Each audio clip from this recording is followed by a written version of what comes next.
Hello mga pangga! Welcome back to my channel! This is your Madam Weng, madaming ginagawa at madaming alam at madaming isi-share. Bago ko i-share sa inyo ang bagong recipe na ating ginawa na Himalayan salt, ay huwag nyo naman kalimutan mag-subscribe sa aking channel dahil makakatulong ito sa inyo na naisi-share ko ang tamang mga recipe na gagawin natin at hindi putol-putol ang ating gagawin. Na puro pahapyaw ito ay talagang sinishare ko ng buo kung paano gumawa ng cold process na sabon. O ngayon, dahil alam nyo na ang preparation natin kapag tayo ay gumawa, di ba? Ano bang kailangan natin? Syempre yung protective measure natin. Mayroon tayong gloves at saka long sleeve at syempre yung ating goggles at saka face mask.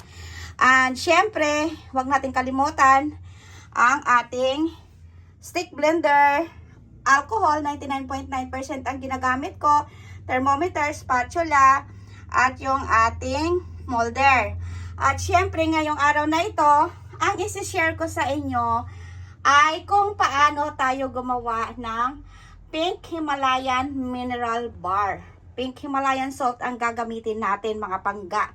So, makinig ng mabuti mga pangga ha. Okay, makakatulong ito sa inyo sa kabuhayan. Una, syempre mayroon tayong mga oils. So, yung mga oils natin, mayroon tayong coconut oil. Ang coconut oil natin is 330 grams. Ang olive oil natin is 330 grams din. Ang ating shea butter, ang shea butter natin, ayan, tutunawin pa natin mamaya is 220 grams. At ang rice bran oil natin ay 165 gram. Ang ating castor oil is 55 grams. At ang ating water na pagtutunawan ng lye ay 418 grams. At ang ating caustic soda or lye solution or sodium hydroxide is 153 grams. Siyempre, ang ating Pink Himalayan salt, ayan, ang Pink Himalayan salt natin mamaya, kukuha tayo dito tubig sa ating distilled water. Distilled water, wala nang iba pang gagamitin distilled water kapag water. Tutunawin muna natin dito yan, ang ating Pink Himalayan salt. At pagkatapos, ang ating, ang titanium dioxide na gagamitin natin. Ang titanium dioxide para gusto ko pumuti yung butter kasi hahatiin ko yung dalawang butter, isang puti at isang pink. At nandito na yung mica colors ko. Ang mica colors ko is 1/2 teaspoon lang. At syempre, ang ating pink clay, nilagay ko na dyan, is 2 teaspoon. So, bakit 1/2 teaspoon lang ang aking gagamitin sa mica colors? Kasi, ang aking butter, ang lahat ng oils ko is 1,100 grams. So, hahatiin ko siya sa 550. Ang 550, kulay puti. Kaya, mayroon tayong titanium. Doon ko ilalagay yung ating titanium dioxide. Magpaputi yan. At, ang 550, doon ko naman ilagay sa my pink clay na mayroong mica powder. So, ayan. So, yan yung mga oil natin. Ngayon, ang tip ko sa inyo ay kailangan pagbaguhan kayo, hiwa-hiwalay ang inyong mga oils, mga pangga, kasi huwag kayong magmamaster-masteran, isabay-sabay nyo dyan, dahil pag sinabay-sabay nyo dyan, pag nagkamali kayo, hindi nyo na yan mababawasan. Kaya, as a beginner, or kahit hindi kayo beginner, maging maingat kayo sa pagtimbang ng oil, kasi bawat timbang ay mahalaga sa paggawa ng cold process or soap making. So, ayan yung mga oil natin. So, abangan nyo ang part 2. Ituturo ko na sa inyo kung paano gawin ito. O, ayan. So, sa ngayon muna, ito, double boiler natin. Painitin natin siya. Nakapatong din siya sa kumukulong water.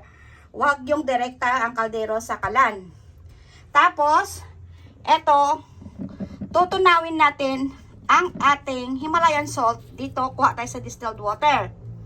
Tapos, ang distilled water naman ay hahaluin natin ito si caustic soda.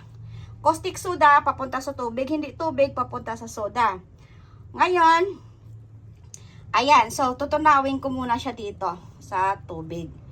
Okay, tapos ito, ililipat natin. Pag natunaw na to siya, natunaw, tsaka natin ilipat dito sa distilled water.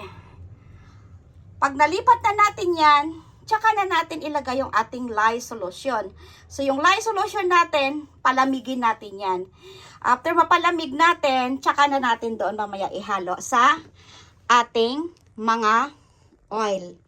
So, yun lang mga pangga sa part 1 ng Pink Himalayan Mineral Soap. So, wag lang kalimutan natin ang ating alcohol, thermometer, spatula, at stick blender. So, ayan. See you sa part 2. Mga panggaya na po yung ating distilled water. So, kailangan po ay pag nabuhos na natin ang ating caustic soda, bigla po tayong aalis dahil yan po ay mainit. At yan, kung napapansin nyo, nandyan ako sa may lababo para mas malapit ako sa tubig. Kung may mangyari man, ay madali tayong magbuhos ng tubig.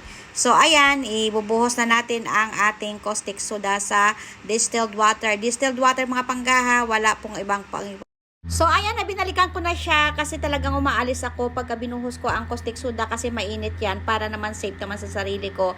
At yan ay binalikan ko na, hinalo-halo ko na yan dyan, mga pangga. At syempre, kasama na yan yung Pink Himalayan salt, kaya parang nagkulay pink na talaga ang kulay niya. At palalamigin natin yan at babalikan natin yan mamaya.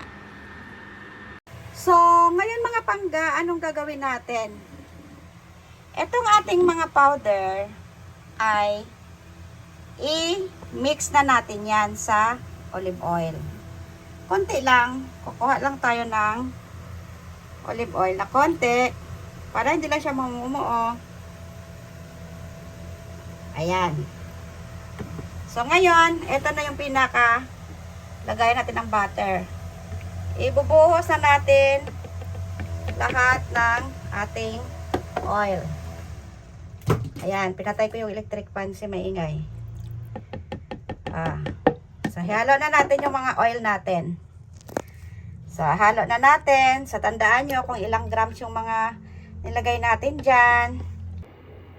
So, ayan na mga pangga. Ito, tinatawag natin na double boiler. So, ayan, nagpakulo na tayo ng water.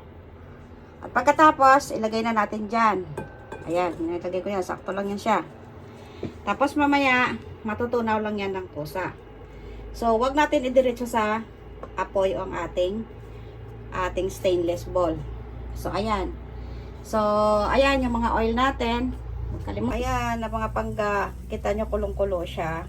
Okay. So, ito na yung ating shea butter. So, pwede na natin siyang ihalo dito sa mga oil natin, ha? Ilagay na natin siya. Tsaka palamigin din natin to. Huwag natin basta-basta ihalo.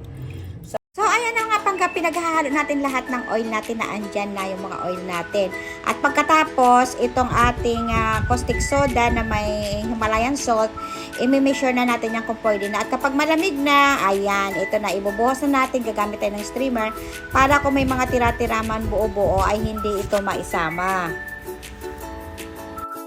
At kapag nahalo na natin ang mga ating lye, ayan, gagamit na tayo ng ating blender at ayan na pagkatapos bumbilisan na talaga yan, hinati ko na kaagad yung ating butter sa dalawang kulay puti at kulay pink. At syempre mga pangga, nagtira ako ng konti dyan para mamaya sa topping na ibang color ang ilalagay ko. Medyo nagbago ang isip ko dyan. So ayan, hinati natin ng pantay. So, nahati na natin ang ating kulay. Ito ay kulay pink. At ayan, hinahalo-halo ko pa. At i-blend lang natin yan ng mabilisan. 1, 2, 3. Parang ganun lang yan eh. Para hindi masyadong mag-trace at saka mahirapan tayo pag masyado na siyang malapot. So, kunting-kunti lang mix natin para mag-mix natin yung kulay at lalabas ang kulay pink. Ito naman ang kulay white. So, halo-haloin ko na rin yan. At kung nakita nyo, maganda na. Lumalabas na ang kanyang color na white. So, ayan na, kailangan kunting-kunting blend lang dahil maghahabol na tayo dyan mamaya kapag na-trace na. Dahil ito ay fragrance free naman, so medyo kampante naman ako dyan. Ito na mga pangga, maghalo-halo na tayo. So, ganyan po ang technique na ginawa ko. Two-tone colors. So, ayan. Pero, nagbago ang isip ko dyan. Naglagay pa ako ng isang dark pink sa top ng ating butter. So, ito na yung ating butter na nag-mix. Para ang labas niyan medyo two-tone color na siya.